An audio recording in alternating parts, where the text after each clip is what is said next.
जब हिमालय में तप करने वाले संत रातों को डर के मारे जागने लगे, जब उनकी ध्यान स्थिति में उन्हें विनाश की तस्वीरें दिखने लगे, और जब वो कहें कि समय खत्म होने वाला है, तो समझ लो ये कहानी नहीं, आने वाली सच्चाई की चेतावनी है। क्योंकि ये वो लोग हैं जिन्होंने दुनिया छोड़ दी, सुख आराम छोड़ दिया, सिर्फ सत्य को पाने के लिए अपनी पूरी जिंदगी तपस्या में लगा दी। और ऐसे लोग कभी झूठ नहीं बोलते। सोचो अगर आज रात सोने से पहले तुम्हें ये पता चल जाए कि आने वाले कुछ साल इंसानियत की सबसे बड़ी परीक्षा होने वाले हैं, कि धरती, आकाश और समय खुद इंसान से हिसाब लेने वाले हैं, कि वो घड़ी धीरे धीरे पास आ रही है जिसका जिक्र सदियों पहले संतों और ग्रंथों में किया गया था, तो क्या तुम्हारी नींद आएगी या तुम्हारा दिल कांप जाएगा? क्योंकि बहुत से साधु, तपस्वी और महात्मा आज यही कह रहे हैं कि 2026 के बाद का समय साधारण नहीं होगा। ये सिर्फ एक साल नहीं बल्कि एक मोड़ होगा जहाँ से दुनिया या तो सुधरेगी या बिखर जाएगी। और ये बात यूं ही नहीं कही जा रही। हजारों सालों से जिन लोगों ने जंगलों में, पहाड़ों में, गुफाओं में बैठकर अपनी सांसों पर विजय पाई, अपने मन को शून्य बनाया, जिन्होंने वर्षों तक मौन रखा, जिन्होंने ठंड, गर्मी, भूख और अकेलेपन को सहकर तपस्या की, वही लोग जब किसी आने वाले खतरे की बात करते हैं तो उसे नज़रअंदाज करना मूर्खता बन जाता है। क्योंकि इतिहास गवाह है कि उनकी बातें कई बार सच साबित हुई हैं, कभी युद्ध के रूप में, कभी महामारी के रूप में, कभी अकाल के रूप में, कभी भूकंप, बाढ़, सुनामी, आग और तूफानों के रूप में। और आज जब चारों तरफ अशांति बढ़ रही है, जब देश देश के बीच नफरत बढ़ रही है, जब हथियारों की होड़ तेज हो रही है, जब परमाणु ताकतें एक दूसरे को आंख दिखा रही हैं, तब संत कहते हैं कि तीसरे विश्व युद्ध का खतरा सिर्फ अफवाह, हाँ नहीं बल्कि इंसानी अहंकार का परिणाम हो सकता है। क्योंकि जब विवेक मर जाता है तब विनाश जन्म लेता है। और यही कलयुग की सबसे बड़ी पहचान है, जहाँ सत्य कमजोर और झूठ ताकतवर बन जाता है, जहाँ धर्म दिखावे में बदल जाता है, जहाँ सेवा कैमरों के सामने होती है और पाप अंधेरे में पनपते हैं। साधु बताते हैं कि जब समाज इस मोड़ पर पहुँचता है तब प्रकृति खुद संतुलन बनाने उतरती है, कभी महामारी भेजकर, कभी भूकंप हिलाकर, कभी सूखा फैलाकर, कभी समुद्र को उफान पर लाकर। और पिछले कुछ सालों में जो हुआ है वो किसी से छिपा नहीं। बीमारियों ने पूरी दुनिया को झुका दिया, आग ने जंगलों को निगल लिया, बाढ़ ने शहर डुबो दिए, गर्मी ने रिकॉर्ड तोड़ दिए। और ये सब सिर्फ संयोग नहीं बल्कि चेतावनी है। कई संतों का मानना है कि आने वाला समय कर्मों का हिसाब लेने वाला है। जो बोया गया है वही काटा जाएगा, जो दूसरों को दुख देगा वही दुख पाएगा, जो अहंकार में रहेगा वही टूटेगा, और जो विनम्र रहेगा वही बचेगा।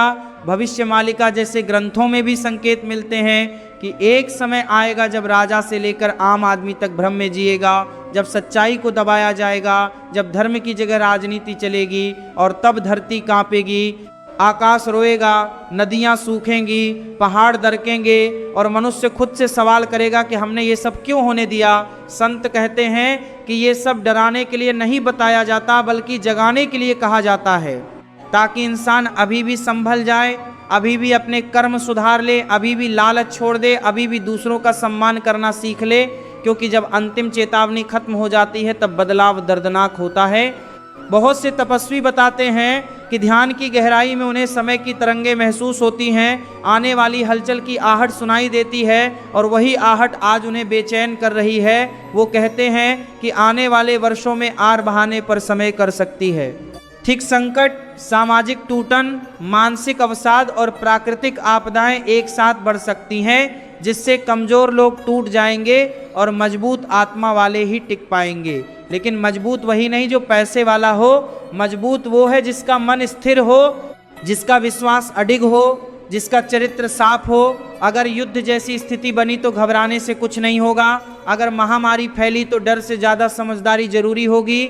अगर प्रकृति नाराज हुई तो दिखावे से नहीं बल्कि सच्ची सादगी से बचाव होगा। संत बताते हैं कि सबसे बड़ा कवच है संयम, सबसे बड़ा हथियार है सत्य, और सबसे मजबूत ढाल है करुणा। जो व्यक्ति रोज अपने मन को शांत करता है, जो किसी का बुरा नहीं चाहता, जो मेहनत से कमाता है, जो दूसरों की मदद करता है, वो हर तूफान में भी रास्ता खोज लेता है। लेकिन जो छल, कपट, नफरत और अहंकार में जीता है, वो छोटी सी आंधी में भी गिर जाता है। इसलिए अगर भविष्य में सच में बड़ा संकट आया तो बचने का तरीका बंकर नहीं बल्कि बेहतर इंसान बनना है। डर फैलाना नहीं बल्कि जागरूक होना है। भागना नहीं बल्कि सामना करना है। संत कहते हैं कि ईश्वर हर युग में संकेत देता है, पहले छोटे झटके, फिर बड़े झटके और अंत में निर्णायक परिवर्तन। अभी समय है कि इंसान अपने भीतर झांके, अपने कर्म देखे, अपने रिश्ते सुधारे, अपनी आत्मा को मजबूत बनाए, क्योंकि जब बाहर की दुनिया हिलती है तब वही बचता है जिसकी अंदर की दुनिया स्थिर होती है। आने वाला समय अंधकार भी हो सकता है और प्रकाश भी। ये इस पर निर्भर करेगा कि मानव किस रास्ते को चुने, विनाश का या विवेक का, घमंड का या करुणा का, स्वार्थ का या सेवा का। और यही वो रहस्य है जिसे संत समझते हैं और हमें समझाने की कोशिश करते हैं, क्योंकि उनका ज्ञान किताबों से नहीं बल्कि तप से पैदा हुआ होता है। उनकी बातें अफवाह नहीं बल्कि अनुभव की आवाज़ होती हैं। इसलिए अगर वो चेतावनी देते हैं तो उसे हल्के में मत लो, उसे जीवन बदलने का मौका समझो। अभी भी वक्त है, अभी भी सांस चल रही है, अभी भी हाथ जुड़े जा सकते हैं, अभी भी मन सुधर सकता है, क्योंकि जब समय निकल जाता है तब सिर्फ पछतावा बचता है।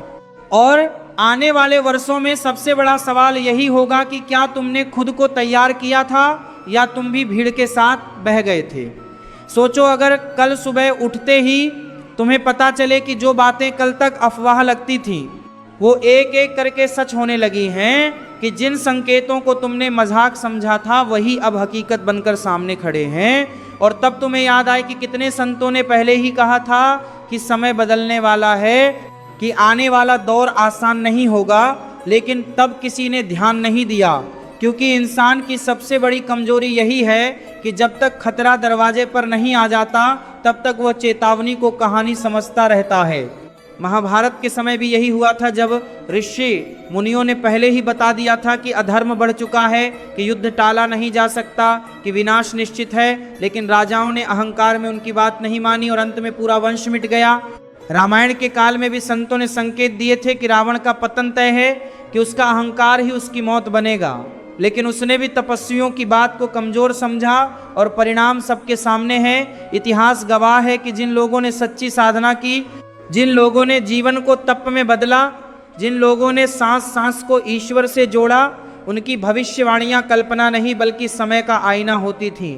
आज भी हिमालय, जंगलों और गुफाओं में ऐसे साधु हैं जो सालों तक मौन रखते हैं, जो अन्न छोड़कर फल और जल पर रहते हैं, जो ठंड में नंगे बदन ध्यान करते हैं, जो गर्मी में अग्नि के सामने बैठते हैं।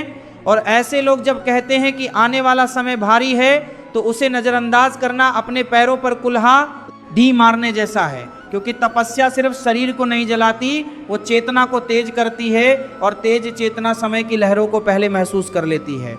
कई संतों का मानना है कि आने वाले वर्षों में अचानक ऐसी घटनाएं होंगी जिनसे दुनिया हिल जाएगी।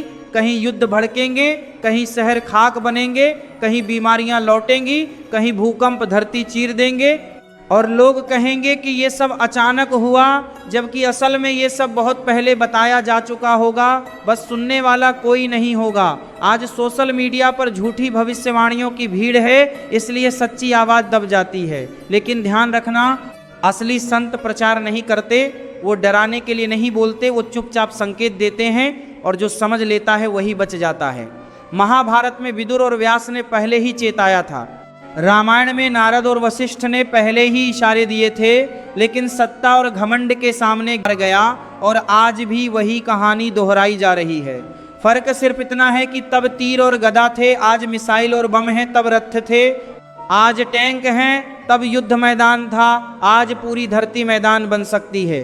संत कहते हैं कि अगर मानव ने अभी भी लालच, हिंसा और घृणा नहीं छोड़ी तो तीसरा महायुद्ध सिर्फ फिल्मों की कहानी नहीं रहेगा, वो इतिहास का सबसे काला अध्याय बनेगा और उसमें सबसे ज़्यादा नुकसान आम इंसान का होगा। न नेता बचेंगे, न अमीर, न ताकतवर, सब राख में बदल सकते हैं। और जब ऐसा होगा तब लोग मंदिर, मस्जिद, चर्च और गुरुद्वारे की तरफ भागेंगे, लेकिन तब बहुत देर हो चुकी होगी, क्योंकि ईश्वर दरवाज़ा पहले खटखटाता है, तोड़ता नहीं, चेतावनी देता है, सजा नहीं। और अभी भी वो खटखटा रहा है, सूखे के जरिए, बाढ़ के जरिए, आग के जरिए, बीमारियों के जरिए, मानसिक तनाव के जरिए, रिश्तों के टूटने के जरिए, ताकि इंसान समझ जाए कि रास्ता गलत है। कई तपस्वी कहते हैं कि आने वाले समय में सबसे बड़ा संकट बाहर नहीं बल्कि अंदर होगा। डर, अकेलापन, अवसाद, निराशा, और वही इंसान को तोड़ेगा जो अंदर से कमजोर होगा। इसीलिए असली तैयारी हथियार जमा करना नहीं बल्कि मन को मजबूत बनाना है। रोज खुद से सवाल करना है कि क्या मैं सही रास्ते पर हूँ, क्या मैं किसी का दिल तो नहीं दुखा रहा, क्या मैं सिर्फ अपने बारे में ही तो नहीं सोच रहा। क्योंकि जब सब कुछ छिन जाता है तब सिर्फ चरित्र बचता है और वही सबसे बड़ा सहारा बनता है। संतों की चेतावनी का मतलब ये नहीं कि सब खत्म हो जाएगा, उसका मतलब है कि अभी भी समय है, अभी भी दिशा बदली जा सकती है। जैसे नाव को तूफान से पहले मोड़ा जाए तो वो बच जाती है, वैसे ही जीवन को अभी मोड़ लिया जाए तो आने वाला अंधकार प्रकाश में बदल सकता है। इसीलिए डर को जागृति में बदलो, घबराहट को साधना में बदलो, अफवाह को विवेक में बदलो और अपने भीतर ऐसा दीप जलाओ जो किसी भी तूफान में बुझ न सके। क्योंकि जो इंसान भीतर से जाग जाता है उसके लिए कोई भी भविष्य डरावना नहीं होता। और यही संतों का अंतिम संदेश है, डरने के लिए नहीं, बदलने के लिए।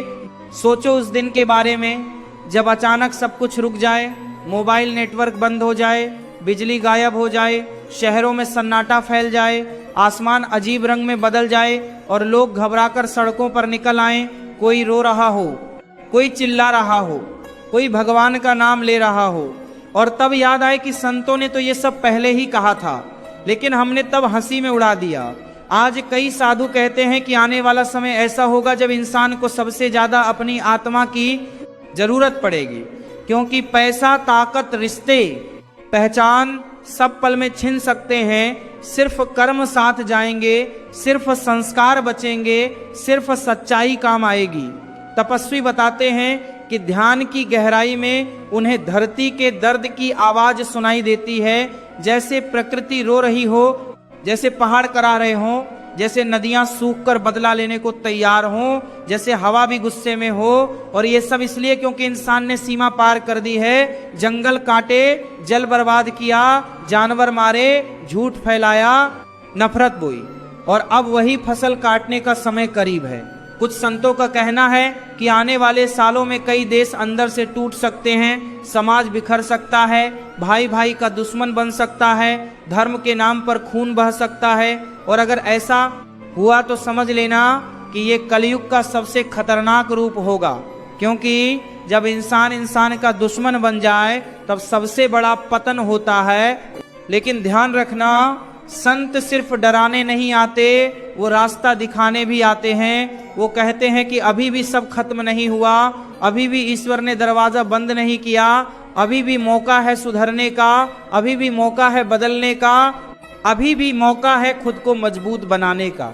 अगर हर इंसान रोज थोड़ा सा भी अच्छा बनने लगे, थोड़ा सा भी सच बोलने लगे, थोड़ा सा भी किसी की मदद करने लगे, तो आने वाला तूफान कमजोर पड़ सकता है। क्योंकि अच्छाई की ताकत सबसे बड़ी होती है। तपस्वी बताते हैं कि जो लोग रोज भगवान का नाम लेते हैं, जो मन से माफी मांगते हैं, जो दूसरों को माफ करते हैं, जो घमंड छोड़ते हैं, वही हर युग में सुरक्षित रहते हैं। चाहे रामायण हो, चाहे महाभारत, चाहे आज का समय। नियम कभी नहीं बदलता, धर्म की रक्षा वही करता है जो खुद धर्ममय बनता है। और अब आखिरी बात बहुत ध्यान से सुनना, अगर आने वाले समय में सच में संकट आया, अगर सच में युद्ध हुआ, अगर सच में आपदा आई, अगर सच में दुनिया हिली, तो डर से भागना मत, टूटना मत, हिम्मत मत हारना। क्योंकि भगवान हर अंधेरे के बाद रोशनी देता है, हर रात के बाद सुबह लाता है, हर परीक्षा के बाद इनाम देता है। बस अपने दिल को साफ रखना, अपने कर्म सही रखना, अपने विश्वास को जिंदा रखना। और याद रखना, जब भी दुनिया भटकेगी, जब भी इंसान कमजोर पड़ेगा, जब भी सच दबेगा, तब धर्म की पुकार जरूर गूंजेगी। अगर तुम्हें ये संदेश दिल से छू गया हो तो इसे अपने जीवन में उतारो, क्योंकि यही सबसे बड़ी जीत है।